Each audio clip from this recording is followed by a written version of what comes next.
Hello everyone. Today this is our sixth session of C programming language, and in our previous session we learned about how to create C program, how to compile it, and how to run it. Okay. Along with that, we can also learn about the concept of escape sequence character and the introductory part of tokens. And today we are going to learn about tokens in detail in this session. आज हम हमारे इस session में क्या देखने वाले हैं कि टोकन्स क्या होता है, पहला पॉइंट, और दूसरा पॉइंट टोकन्स के जो टाइप्स दे के रखे हुए हैं यहाँ पर उनको डीप में कैसे क्या हम यहाँ पर डिस्कस करेंगे वो हमें यहाँ पर देखना है। ठीक है, तो जैसा कि आपने लास्ट सेशन में देखा था, क्या token is the smallest unit of information. Token क्या होता है, स्मॉलेस्ट यूनिट होती है किसकी, इन्फॉर्मेशन की। ठीक है, तो अगर हम बात करते हैं कि वो स्मॉलेस्ट यूनिट क्या है, तो वो स्मॉलेस्ट यूनिट जैसा कि आपको आपकी स्क्रीन पर दिख रही है, क्या क्या या तो वो स्मॉलेस्ट यूनिट आपका कांस्टेंट हो सकता है, या वो स्मॉलेस्ट यूनिट आपका वेरिएबल हो सकता है, या फिर वो कीवर्ड हो सकता है, या फिर आइडेंटिफायर हो सकता है, या सेपरेटर हो सकता है, या फिर ऑपरेटर हो सकता है। तो हम यहाँ पर स्टार्ट करते हैं, फिर है ना, वन बाय वन हम कवर अप करते हैं। तो सबसे पहले यहाँ पर मैं स्टार्ट करता हूँ अपने कांस्टेंट से। हम देखते हैं यहाँ पर कि कांस्टेंट मतलब क्या होता है। ठीक है, तो अगर हम बात करें यहाँ पर अपने कांस्टेंट की, तो let's proceed. First one is constant. तो जैसा कि आपको नाम से ही समझ में आ रहा है ना, as the name itself indicates, constant. Constant मतलब क्या होता है, कांस्टेंट मतलब आप सिंपली ऐसा बोल सकते हो क्या, फिक्स। फिक्स मतलब जिसकी वैल्यू चेंज ना हो। अब जिसकी वैल्यू चेंज ना हो तो इसका मतलब मैं प्रोग्रामिंग में क्या बोल सकता हूँ कि मैं यहाँ पर कुछ ऐसी चीजें यूज करूंगा जो कि थ्रू आउट दी प्रोग्राम क्या रहेगी, सेम रहेगी, जिसको आप चेंज नहीं कर सकते। तो अब हम यहाँ पर कांस्टेंट की डेफिनेशन क्या बोलेंगे, तो लेट्स सी। मैंने यहाँ पर बोला constant is an entity whose value cannot be changed during the execution of program. Right, मैंने क्या बोला यहाँ पर, constant is an entity whose value cannot be changed during the execution of program। मतलब कांस्टेंट क्या होता है, कांस्टेंट एक ऐसी एंटिटी होती है, constant is an entity, constant एक ऐसी एंटिटी होती है whose value cannot be changed, जिसकी वैल्यू आप चेंज नहीं कर सकते हो during the execution of program. Program के एग्जीक्यूशन के दौरान जिसकी वैल्यू चेंज ना हो सके वो क्या कहलाता है, आपका कांस्टेंट। अब अगर हम बात करें कि सी में कितने टाइप के कांस्टेंट होते हैं, या सी में कांस्टेंट्स को कैसे डिफाइन करते हैं हम, तो मैंने यहाँ पर सिंपली लिखा ways to define a constant, है ना। अब यहाँ पर हम क्या देख रहे हैं, वेज, है ना, कितने वेज से हम यहाँ पे कांस्टेंट को डिफाइन कर सकते हैं। तो आप सिंपली ऐसा बोलोगे, there are two ways to define a constant, there are two ways to define a constant. ठीक है, यहाँ पर आपके पास में दो तरीके होते हैं कांस्टेंट को डिफाइन करने के। अब कौन कौन से दो तरीके होते हैं, तो मैंने बोला सबसे पहले बाय कॉन्स्ट कीवर्ड। ठीक है, और उसके बाद में यहाँ पर आप ऐसा बोल सकते हो, second one is by hash define pre processor. ठीक है, मैंने क्या बोला यहाँ पर, there are two ways to define a constant. Constant को आप यहाँ पर दो तरीके से डिफाइन कर सकते हो, जिसमें सबसे पहले है बाय कॉन्स्ट कीवर्ड, और फिर उसके बाद में क्या देके रखा हुआ है, by hash define pre processor. अब ये दो तरीके से आप आपके सी की प्रोग्रामिंग में आपके कांस्टेंट को डिफाइन कर सकते हो। अब अगर हम बात करते हैं कि यार कॉन्स्ट मतलब कीवर्ड, अब ठीक है, कीवर्ड क्या होता है ये हम डिस्कस करेंगे। अभी बस आपको इतना याद रखना है कि कॉन्स्ट सिंपली आपका एक कीवर्ड होता है। लेकिन अगर हम बात करते हैं हैश डिफाइंड प्री प्रोसेसर, तो हैश डिफाइन के ही जैसा, हमने याद हो तो स्टार्टिंग में जब हमारा सी प्रोग्राम क्रिएट किया था तो वहां पर देखा था हैश इंक्लूड, है ना। तो वो हैश इंक्लूड क्या था, वो फाइल इंक्लूजन डायरेक्टिव था। बट अगर हम बात करें यहाँ पर हैश डिफाइन क्या है, तो हैश डिफाइन सिंपली आपका एक माइक्रो माइक्रो है ना। अभी अगर अपन बात करें, बोल सकते हैं मैक्रो है, ठीक है ना। अब अगर अपन बात करें कि ये करता क्या है, तो यहाँ पर ये आपका सिंपली कांस्टेंट को डिफाइन करने का काम करता है। ठीक है, अब क्या करेगा, कैसे करेगा, तो हम देखते हैं यहाँ पर। अब मैंने यहाँ पर क्या लिखा, मैंने बोला कि यार अगर मैं इसका एग्जांपल बताता हूँ, क्या अगर मुझे कॉन्स्ट कीवर्ड से सी प्रोग्रामिंग लैंग्वेज में अगर कांस्टेंट को डिफाइन करना है तो हम कैसे डिफाइन करेंगे, है ना। तो अगर हम यहाँ पर एग्जांपल देखें, ठीक है, तो मैंने यहाँ पर क्या लिखा, मैंने यहाँ पर सिंपली लिखा कॉन्स्ट। ठीक है, ये सिंपली आपको कीवर्ड लिखना रहेगा। और फिर मैंने लिखा int a इक्वल्स टू 100। अभी आपको ये समझ में नहीं आया होगा कि यार मैंने ये int क्या लिखा है ना। तो अभी आपको यहाँ पर सिंपली सिर्फ इतना देखना है कि ये 100 मेरे पास में एक वैल्यू है, ये वैल्यू को मैंने किस में सेट करी है, ए में। अब मैं यहाँ पर इसे ए के प्लेस पर ऐसा लिख देता हूँ, थोड़ा सा अप्रोप्रिएट रहेगा, मैक्स। अब मैंने बोला कि ये जो मैक्स मैंने लिखा हुआ है, इस मैक्स के अंदर मैंने क्या करा है, मैंने यहाँ पर 100 सेट कर दिया है, और ये मैक्स को मैंने कैसा बना दिया है, कांस्टेंट। इसका मतलब यहाँ पर अब इस मैक्स की वैल्यू इन फ्यूचर आप डायरेक्टली चेंज नहीं कर सकते, ठीक है। बाकी ये इंट क्या है, तो ये इंट यहाँ पर सिंपली इंटीजर को रिप्रेजेंट कर रहा है, और ऐसा क्यों लिखा है तो वो अपन हमारे फर्दर लेक्चर्स में डिस्कस करेंगे, है ना। और अगर हम बात करते हैं यहाँ पर कि हैश डिफाइन प्री प्रोसेसर से आप कैसे क्या इसे रिप्रेजेंट करोगे, ठीक है। ये हैश डिफाइन क्या होता है, आपका मैक्रो होता है यहाँ पर, ठीक है। फिर अब आप यहाँ पर क्या करोगे, तो यहाँ पर आप सिंपली ऐसा लिख दोगे हैश डिफाइन, और आपने यहाँ पे क्या लिख दिया, आपने यहाँ पर सिंपली लिख दिया है पाई, और आपने यहाँ लिख दिया 3.14। अब इससे क्या होगा, तो इससे आप सिंपली यहाँ पर ऐसा बोल सकते हो कि यहाँ पर आपने पाई की वैल्यू 3.14 क्या कर दी है, सेट कर दी। अब आप यहाँ पर पाई की वैल्यू को throughout the program change नहीं कर सकते, ठीक है। अब ये तो क्या हुआ, यहाँ पर here we write two ways to define a constant. अब कांस्टेंट को डिफाइन करना है तो मैं इन दो तरीके से कांस्टेंट को डिफाइन कर सकता हूँ, लेकिन कैसे प्रैक्टिकली डिफाइन करूंगा तो वो तो जब अपन प्रोग्राम क्रिएट करेंगे तो वहां पर मैं थोड़ा सा और क्लियरली आपको एक्सप्लेन करूंगा, है ना। इन चीजों को अपन प्रोग्रामिंग में इम्प्लीमेंट कर देखेंगे ताकि आपको थोड़ा सा जल्दी और ज्यादा क्लियर हो, ठीक है। फिर अगर हम बात करते हैं इसके अलावा, तो इसके अलावा फिर आपके पास में आता है टाइप्स ऑफ कांस्टेंट। इसके बाद में फिर क्या आता है आपके पास में, टाइप्स ऑफ कांस्टेंट। तो अब अगर हम बात करें यहाँ पर टाइप्स ऑफ कांस्टेंट की, कि कांस्टेंट के कितने टाइप्स होते हैं, तो जैसा कि आपकी स्क्रीन पर यहाँ पर आपको दिख रहा है, मैंने सबसे पहले लिखा इंटीजर कांस्टेंट, ठीक है। फिर इसके बाद में यहाँ पर आता है आपके पास में second one is real constant, ठीक है। And third one is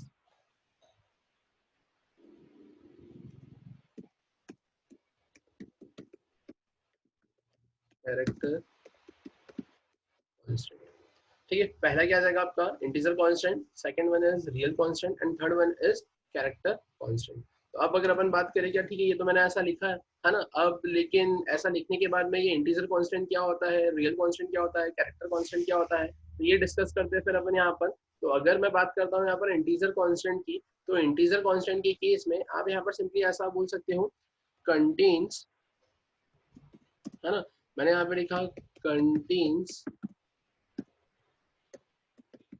at least one digit, ठीक है। मतलब क्या क्या, अगर मुझे यहाँ पर किसी भी कांस्टेंट को बताना है कि, या फिर मुझे, मैं ऐसा बोल सकता हूँ कि मुझे यहाँ पर किसी भी एंटिटी को बताना है कि यार ये एंटिटी मेरी क्या है, कांस्टेंट है, तो वो एंटिटी एटलीस्ट एक डिजिट तो कंटेन करके रखे, है ना। कि यार अब अगर मैं विदाउट वन डिजिट बोलता हूँ कि यार ये कांस्टेंट है, ये तो ब्लैंक स्क्रीन दिख रही है, अगर तो ब्लैंक स्क्रीन में क्या कांस्टेंट आपको पता लगेगा क्या, नहीं। तो एटलीस्ट एक डिजिट तो होना चाहिए कि यार मैं उसे बोल सकूँ कि हाँ ये मेरा क्या है, कांस्टेंट है।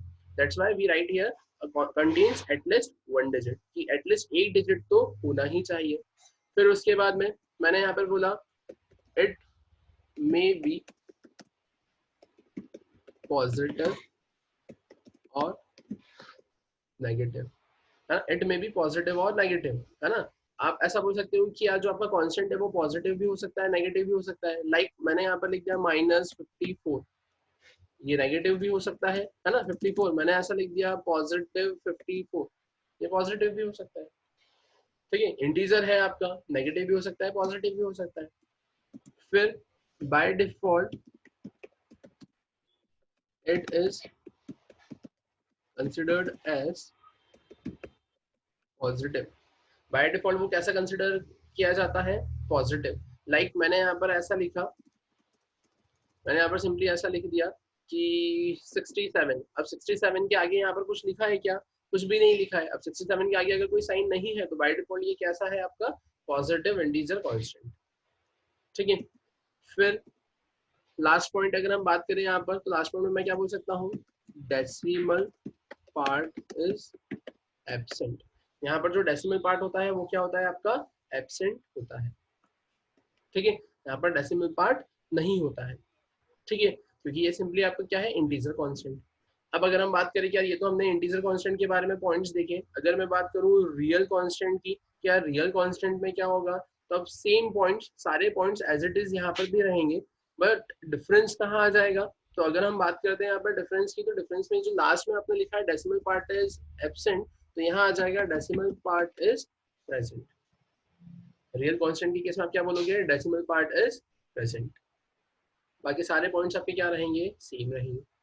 अगर हम बात करते हैं कैरेक्टर कांस्टेंट की, तो कैरेक्टर कांस्टेंट में आप क्या बोलोगे, तो कैरेक्टर कांस्टेंट में आप ऐसा बोल सकते हो कि कैरेक्टर्स के केस में आपके पास में डिजिट आ सकती है ना, डिजिट्स आ सकती हैं। ठीक है, डिजिट्स में आप बोलोगे कि क्या, तो डिजिट्स में हो जाएगा 0 हो गया, मैंने बोला यहाँ पर 1 हो गया, ठीक है, मैंने बोला यहाँ पर 9 हो गया, एक्सेट्रा एक्सेट्रा। अब आप बोलोगे सर इसमें अगर मुझे 25 लिखना है तो लिख सकता हूँ क्या, नहीं, यहाँ पर सिर्फ आपके पास में सिंगल डिजिट ही आएगी सिंगल कोट्स के अंदर। फिर आप इसके अलावा और क्या बोल सकते हो, तो इसके अलावा आप अल्फाबेट्स बोल सकते हो। अल्फाबेट्स में तो यहाँ पर आपके पास में आप बोल सकते हो लोअर केस में आ सकती है ये सारी चीजें, ए बी, है ना, यहाँ पर capital A, capital Z etcetera. Same आप ऐसा बोल सकते हो यहाँ पर स्पेशल सिंबल्स। स्पेशल सिंबल्स में क्या हो सकता है आपका, आपने परसेंट लगा दिया, आपने यहाँ पर हैश लगा दिया, एक्सेट्रा एक्सेट्रा। ठीक है, तो यहाँ पर आपने क्या देखा है, यहाँ पर आपने कैरेक्टर कांस्टेंट में डिजिट्स, अल्फाबेट्स और स्पेशल सिंबल्स देखे। ठीक है, तो एक बार आप ये जितना भी मैंने लिखा है इनको गो थ्रू कर लीजिए।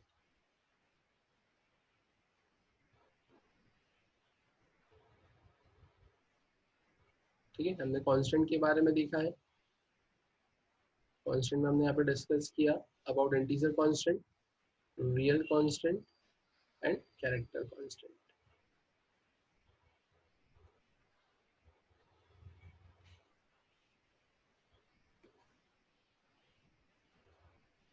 ठीक है, फिर अगर हम बात करते हैं क्या, ये तो मुझे समझ में आ गया क्या ये कांस्टेंट होता है ना, कांस्टेंट एक ऐसी एंटिटी होती है whose value cannot be changed during the execution of program। फिर कांस्टेंट को डिफाइन करने के दो तरीके होते हैं, बाय कॉन्स्ट कीवर्ड और बाय हैश डिफाइंड प्रीप्रोसेसर। ठीक है ना, कॉन्स्ट कीवर्ड सिंपली आप नॉर्मल कॉन्स्ट कीवर्ड से रिप्रेजेंट करोगे, हैश डिफाइन आप पाई लिखोगे 3.14, है ना, पाई की प्लेस पर आप कुछ भी लिख सकते हो, ऐसा मैंडेटरी नहीं है कि आपको पाई ही लिखना है। ठीक है ना, फिर अगर हम बात करते हैं इसके अलावा, तो इसके अलावा फिर आपने टाइप्स ऑफ कांस्टेंट देखे, इंटीजर कांस्टेंट, रियल कांस्टेंट और कैरेक्टर कांस्टेंट। ठीक है, फिर इसके बाद में आपके पास में नेक्स्ट टोकन क्या आता है, तो इसके बाद में जो आपका नेक्स्ट टोकन है वो टोकन है आपका वेरिएबल। ठीक है, तो अब हम यहाँ पर देखते हैं कि वेरिएबल मतलब क्या होता है।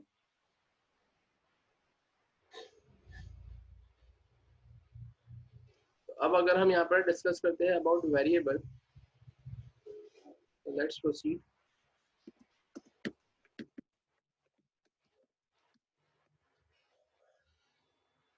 ठीक है, जैसा कि आपको पढ़कर ही समझ में आ रहा है, वेरिएबल, वेरिएबल मतलब वेरी, वेरी मतलब चेंज, मतलब ऐसी एंटिटी जिसकी वैल्यू क्या होगी यहाँ पर, चेंज होती रहेगी। कांस्टेंट के केस में तो आपने क्या बोला था, constant is an entity whose value can not be change during the execution of program. But अगर अपन बात करते हैं वेरिएबल की, तो वेरिएबल के केस में आप क्या बोलोगे कि यार ऐसा वेरिएबल जिसकी value throughout the program change हो सकती है ना, मतलब ऐसा वेरिएबल जिसकी value throughout the program change हो सकती है। तो फिर अब इस केस में यहाँ पर आप इसकी डेफिनेशन क्या बोलोगे, तो हम देखते हैं यहाँ पर, मैंने यहाँ पर सिंपली लिखा variable is the name given to location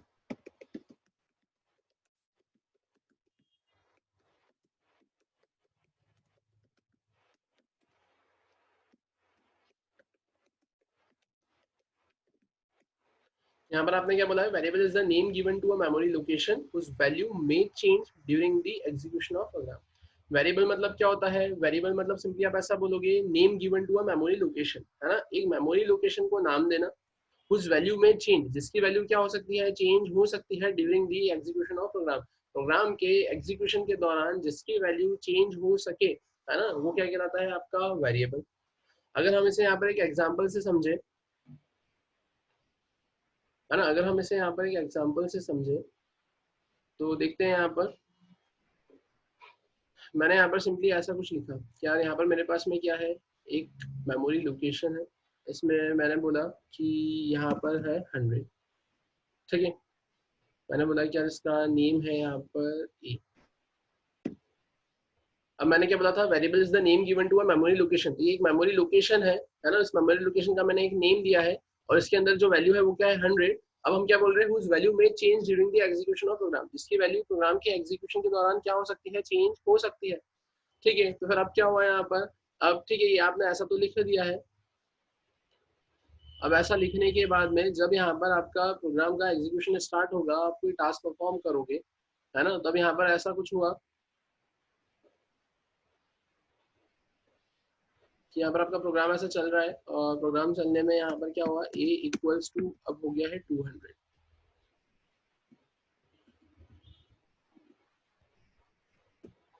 यहाँ पर कुछ ऐसा हो गया। अब इससे मुझे क्या दिख रहा है, क्या ये मेमोरी लोकेशन थी, उसका नाम था a, जिसपे वैल्यू थी 100 during the execution of program, है ना। अब प्रोग्राम के एग्जीक्यूशन के दौरान ये a की वैल्यू क्या हो गई है 200, मतलब a इक्वल्स टू 200, मतलब 200 क्या हो गया है, a में असाइन हो गया है।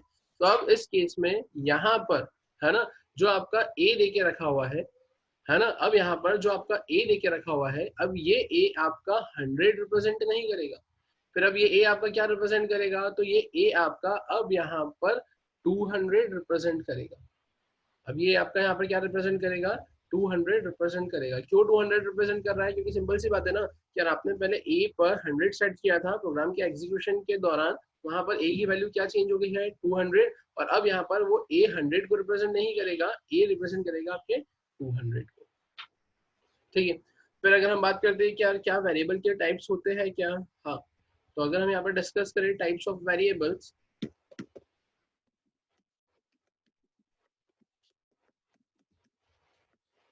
तो हम यहाँ पर क्या बोल सकते हैं, there are two types of variable, है ना, there are two types of variable, है ना, दो टाइप के वेरिएबल होते हैं। अगर हम बात करें कौन कौन से, तो सबसे पहला आता है आपके पास में लोकल वेरिएबल, और second one is global variable, ठीक है। फर्स्ट क्या है आपके पास में, लोकल वेरिएबल, और सेकंड क्या है आपके पास में, ग्लोबल वेरिएबल। आपके पास में कितने टाइप के वेरिएबल होते हैं, दो टाइप के वेरिएबल होते हैं, है ना, कौन कौन से, एक हो गया आपका लोकल वेरिएबल और एक क्या हो गया आपका ग्लोबल वेरिएबल। अब अगर हम बात करते हैं, अब ये लोकल वेरिएबल मतलब क्या होता है, ग्लोबल वेरिएबल मतलब क्या होता है, तो आप सिंपली यहाँ पर ऐसा बोल सकते हो। अगर हम बात करें सबसे पहले लोकल वेरिएबल की,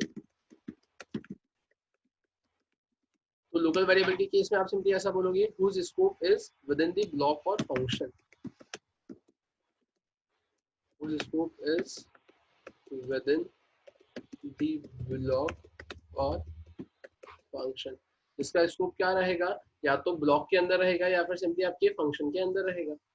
अब ये ब्लॉक के अंदर रहेगा या फंक्शन के अंदर रहेगा, इसको हम कैसे क्या इंटरप्रीट करेंगे, ठीक है, ये हम देखते हैं अभी, है ना। पहले मैं यहाँ पर ग्लोबल की भी डेफिनेशन बताता हूँ, फिर डायग्रामेटिक ये कैसे क्या इंटरप्रीट हो रहा है मैं वो बताऊंगा, और फिर जब हम प्रोग्राम करेंगे तो वहां पर फिर मैं प्रैक्टिकली बताऊंगा कि हाँ ये लोकल वेरिएबल है और हाँ ये ग्लोबल वेरिएबल है, ठीक है। तो अगर हम बात करते हैं लोकल वेरिएबल की, तो लोकल वेरिएबल मतलब whose scope is within the block और फंक्शन। लोकल वेरिएबल क्या होता है, एक ऐसा वेरिएबल होता है जिसका जो स्कोप होता है वो क्या होता है, ब्लॉक के अंदर होता है या फिर फंक्शन के अंदर होता है। अब क्या और कैसे, तो आप सिंपली ऐसा बोल सकते हो कि यार मैंने यहाँ पर सिंपली एक ब्लॉक बनाया, मैंने यहाँ पर सिंपली एक ब्लॉक बनाया, ठीक है। अब अगर मैं बात करूँ कि ये क्या है, तो ये सिंपली आप बोलोगे ये है ब्लॉक, या फिर आप बोल सकते हो कि ये क्या है मेरा फंक्शन। अभी मैं यहाँ पे सिंपल टर्म्स में समझा रहा हूँ, है ना, सिंटैक्टिकली नहीं समझा रहा हूँ, मैंने सिंपली बोला है कि यार यहाँ पर क्या है मेरा ब्लॉक है, ठीक है। अब ये ब्लॉक की अगर मैं बात करता हूँ, तो इस ब्लॉक के केस में मैं ऐसा बोल सकता हूँ कि यार अगर मैं यहाँ पर कोई वेरिएबल डिफाइन करता हूँ, लाइक मैंने यहाँ पर कोई वेरिएबल डिफाइन किया कि यार मेरे पास में वेरिएबल है ए, ठीक है, मैंने बोला कि मेरे पास में वेरिएबल है यहाँ पर बी, ठीक है। अब मैंने यहाँ पर ए और बी डिफाइन किए हैं, तो अब यहाँ पर आप क्या बोलोगे, तो आप यहाँ पर सिंपली ऐसा बोल सकते हो ए एंड बी, है ना, ये क्या है यहाँ पर लोकल वेरिएबल, है ना, यहाँ पर ए और बी क्या है आपके लोकल वेरिएबल है, अब अगर मैंने बोला कि यार ए और बी यहाँ पर लोकल वेरिएबल है, ठीक है, ये मुझे समझ में आ गया है ना। क्या मैंने क्या बोला, मैंने यहाँ पर एक ब्लॉक बनाया है ना, ब्लॉक, या फिर आप ऐसा बोल सकते हो फंक्शन, जहां पर ये मैंने लिखा है वेरिएबल ए, मैंने लिखा है वेरिएबल बी, और यहाँ पर मैं क्या बोल रहा हूँ, here A and B are local variable. ठीक है, यहाँ पर ए और बी क्या है, यहाँ पर आपके लोकल वेरिएबल्स है।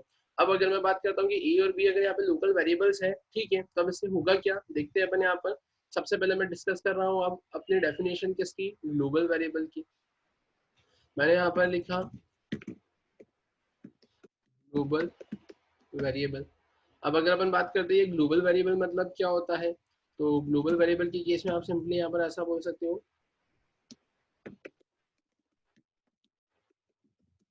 whose scope is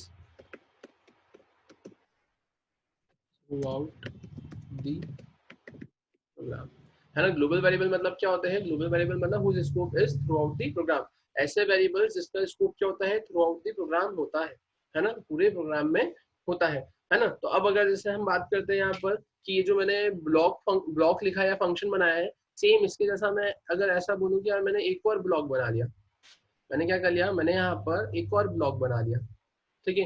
मैंने बोला कि यार मेरे पास में एक और यहाँ पर ब्लॉक है, या इसको ब्लॉक बोलो या फंक्शन बोलो, ठीक है। इसके अंदर भी मैंने यहाँ पर लिख लिया वेरिएबल, और मैंने लिख लिया यहाँ पर सी, है ना। और यहाँ पर मैं क्या बोल दूंगा, यहाँ पर सी क्या है मेरा, लोकल वेरिएबल, मैंने ऐसा बोल दिया, ठीक है।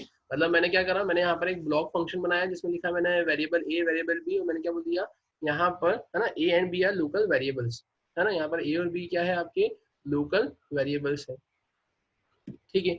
अब अगर मैंने ऐसा बोला कि यार यहाँ पर ए और बी आपके लोकल वेरिएबल्स है, ठीक है, और फिर उसके बाद में आपने क्या बोला है, यहाँ पर आपने बोला है कि यार यहाँ पर आपने एक और ब्लॉक या फिर फंक्शन बना लिया है, उसके अंदर है वेरिएबल सी, ठीक है, और यहाँ पे सी भी क्या है, सी इज अ लोकल वेरिएबल। अब मैं क्या बोल रहा हूँ, मैंने यहाँ पर ये दोनों ब्लॉक के ऊपर एक और ब्लॉक बना लिया, ठीक है, और ये ब्लॉक के बाद में मैंने यहाँ पर सिंपली डिफाइन कर दिया वेरिएबल डी और वेरिएबल ई, ठीक है। अब अगर अपन बात करते हैं जो वेरिएबल डी लिखा है मैंने और वेरिएबल ई लिखा है, अब ये क्या है, तो आप सिंपली यहाँ पर ऐसा बोलोगे, here D and E R global variables. यहाँ पर डी और ई क्या है, आपके ग्लोबल वेरिएबल्स है। अब ये ग्लोबल वेरिएबल से मतलब क्या, तो आप सिंपली ऐसा बोलोगे, अब ठीक है, ये तो मैंने ऐसा डायग्रामेटिकली बना लिया।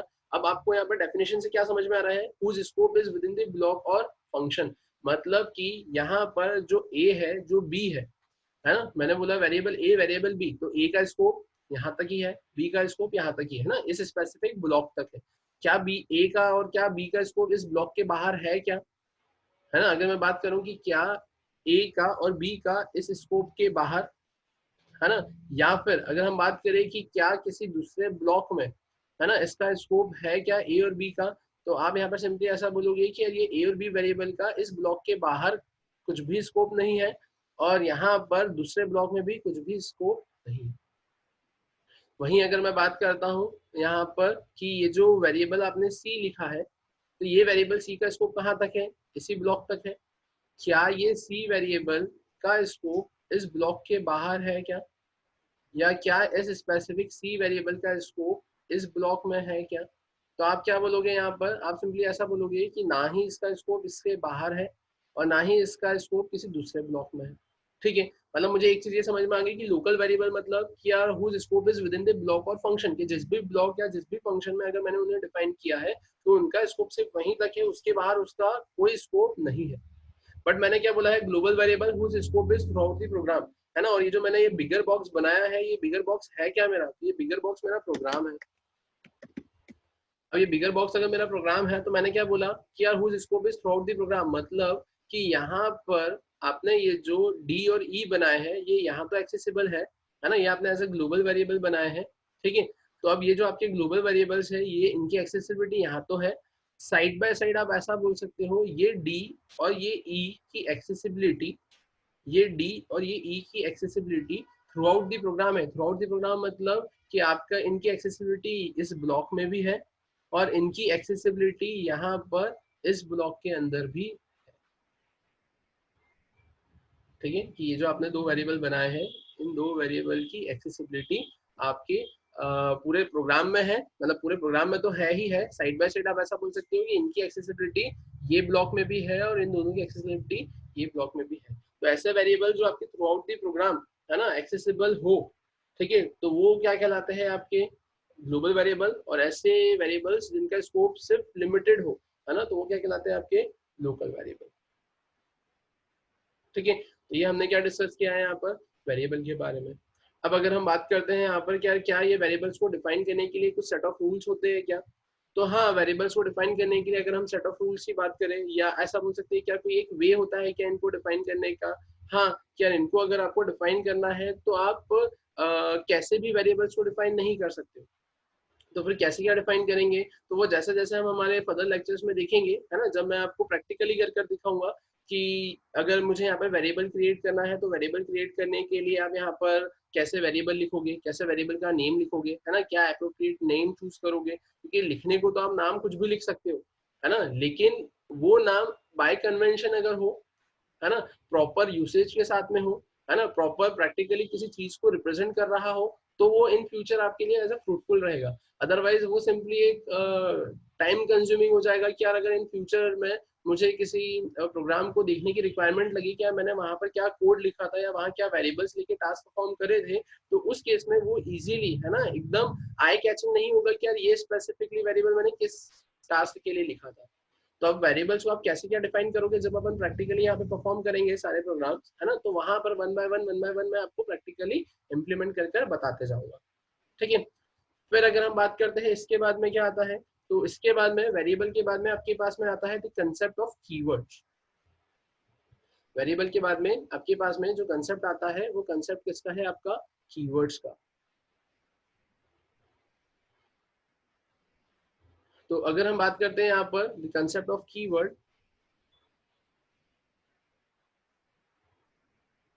तो लेट्स सी।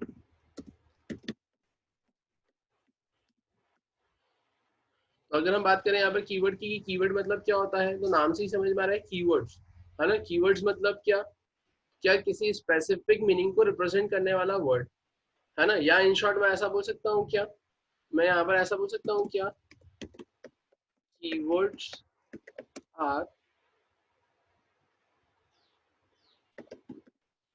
Reserved words. ठीक है, कीवर्ड्स क्या होते हैं, कीवर्ड्स आपके रिजर्व्ड वर्ड्स होते हैं, ठीक है, whose meaning is already defined, we cannot use keywords as a variable name। ठीक है, यहाँ पर आपने क्या बोला है, keywords are reserved words. Keywords क्या होते हैं आपके, रिजर्व्ड वर्ड्स होते हैं, है ना, कीवर्ड्स क्या होते हैं, कीवर्ड्स आर रिजर्व्ड वर्ड्स, है ना, कीवर्ड्स ऐसे वर्ड्स होते हैं जो कि रिजर्व्ड होते हैं, whose meaning is already defined, जिसका मीनिंग क्या होता है, ऑलरेडी डिफाइंड होता है।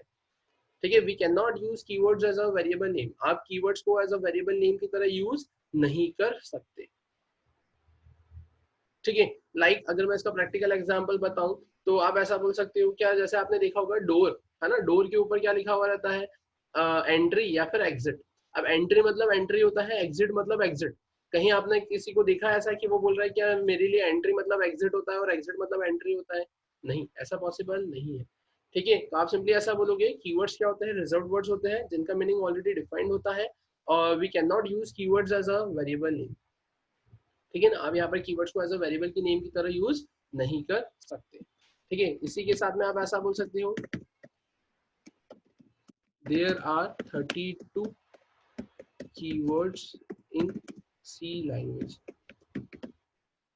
सी लैंग्वेज में 32 कीवर्ड्स होते हैं, नेमली आप ऐसा बोल सकते हो, इफ हो गया, है ना, एल्स हो गया, फिर आप बोलोगे डिफॉल्ट हो गया, ठीक है, आपने बोल दिया गो टू हो गया, केस हो गया, ठीक है ना, स्विच हो गया, ब्रेक, कंटिन्यू, फॉर, व्हाइल, ठीक है, डू, एक्सेट्रा एक्सेट्रा। तो ओवरऑल देखा जाए तो 32 कीवर्ड्स होते हैं सी प्रोग्रामिंग लैंग्वेज में। ठीक है। तो आप यहाँ पर सिंपली ऐसा बोल सकते हो कि ये हमने कुछ कीवर्ड्स देखे हैं, इसी की तरह 32 कीवर्ड्स ओवरऑल होते हैं। ठीक है ना। तो अब यहाँ पर अगर हम बात करते हैं, आज हमने हमारे सेशन में क्या देखा है, तो इस सेशन में हमने अबाउट टोकन्स देखा है, जिसमें हमने कवर अप कर लिया है हमारा सबसे पहले कांस्टेंट, फिर हमने कवर अप करा है हमारा वेरिएबल, और फिर हमने कवर अप करा है हमारा कीवर्ड। ठीक है। पर इसके बाद के रिमेनिंग टोकन्स हम कवर अप करेंगे हमारे नेक्स्ट सेशन में। ठीक है।